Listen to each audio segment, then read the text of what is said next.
With this particular project, I think one of the things that was most exciting was the actual clients. We really hit it off right off the bat. They were so excited about doing this together. So it was a great experience right from the get-go.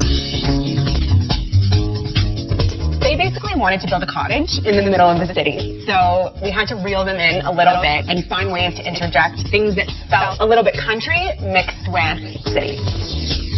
Keeping spaces open means that families can hang out all the time together. It's great to be able to watch your children play and interact. When one person's in the kitchen, they can see each other in the living room. And that's truthfully one of the reasons that we decided to keep it open.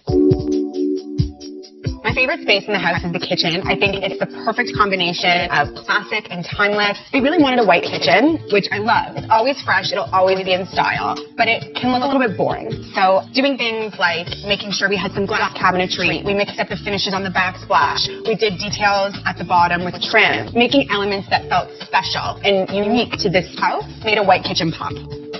Sometimes when you're doing open concepts, it can be really hard to have two designated eating spaces. And that was really important to these clients because they had young children and didn't necessarily want to sit at a 10-foot dining table every day.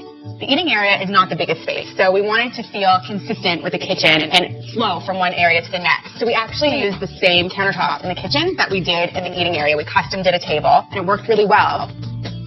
The only request that the homeowners had for the space was that we do some sort of reclaimed plank solid dining table. But again, not wanting it to feel too country, we paired it with some really formal chairs and a very formal light fixture.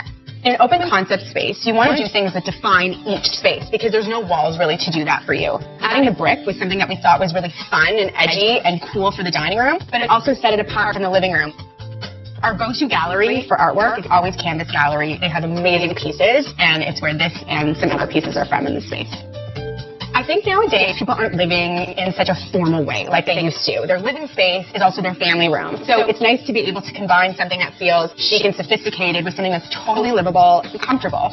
I'm personally a really big fan of big pieces. So I love to do a big sofa, a big coffee table, two really comfortable chairs. People get very nervous. It's usually a trust me moment when we're telling them that we're going to do it, but they end up loving it at the end. You could fit 10 people on the sofa.